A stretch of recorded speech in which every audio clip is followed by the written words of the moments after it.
Telugu Desam party కార్యకర్తలలో తీవ్ర అసంతృప్తి ఉంది.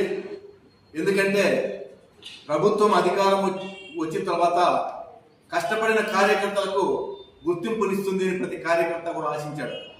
దురదృష్టవశాత్తు కష్టపడినటువంటి కార్యకర్తలకు కాకుండా ఏనాడు మహానాడు ముఖం చూడనటువంటి వ్యక్తులకు, ఏనాడు కూడా పార్టీలో చురుగ్గా పాల్గొన్నటువంటి వ్యక్తులకు నామినేటెడ్ పోస్టులు, పార్టీ పదవులు వస్తున్నాయి. కానీ కష్టపడి కోర్టుల చుట్టూ తిరిగి కేసులు పెట్టించుకున్నటువంటి వాళ్ళకి ఈ రోజుకి ఏమీ జరగలేదు.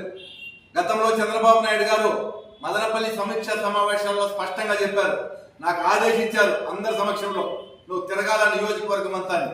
తిరిగి కష్టపడి మేము ఆర్థికంగా ఇబ్బందులు పడి ప్రభుత్వం అప్పుడు మాకు అనేక కష్టాలు పెడితే కూడా ఓడ్చుకుని ఈరోజు మేము తట్టుకొని నిలబడి అధికారంలోకి వస్తే పార్టీ ఈరోజు మాకు గుర్తింపు లేని పరిస్థితి తీసుకొచ్చింది.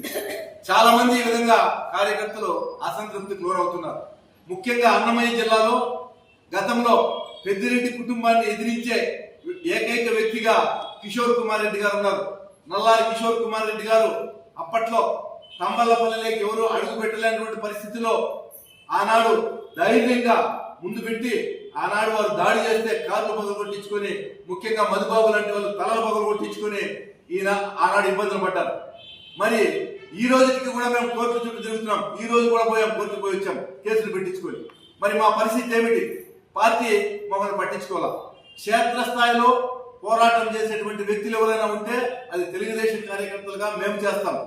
అధికారంలో లేనప్పుడు జెండాలు పట్టుకుని, జెండాలు పార్టీ ఆఫీస్ నుండి కొనుక్కొని వచ్చి మరి పార్టీ కార్యక్రమాలను ప్రచారం చేసినాం. ఈ రోజు మా పరిస్థితి ఏమిటో లోకేష్ బాబు గారు మీరు ఆలోచన చేయాలి. ఇదే విధంగా చాలా మంది కార్యకర్తలు ఉన్నారు. దాదాపు 35 మంది కార్యకర్తలు మదనపల్లి నియోజకవర్గంలో అధికారంలో లేనప్పుడు జెండాలు పట్టుకొని అనినిత్యము పార్టీ కోసం పోరాడి పోలీస్ కేసుల్లో తిరుక్కుంటున్నారు. అటువంటిది వారిని వదిలేసి ఈరోజు ఎవరెవరికో పదవులు ఇచ్చుకుంటా పోతే పార్టీ కార్యకర్తల్లో గందరగోళం ఏర్పడతా ఉంది, పార్టీ కార్యకర్తల్లో అసంతృప్తి ఏర్పడతా ఉంది.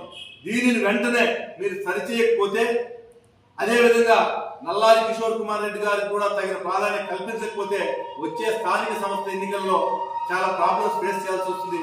కాబట్టి లోకేష్ గారు వర్కింగ్ ప్రెసిడెంట్ గా అయ్యారు, మాకంత సంతోషం. మీరు వెంటనే దీని మీద దృష్టి పెట్టి ఈ లుకలుకలను సరిచేయాల్సిన బాధ్యత మీ మీద ఉంది అని చెప్పి ఈ సందర్భంగా మీకు విజ్ఞప్తి చేస్తున్నాం.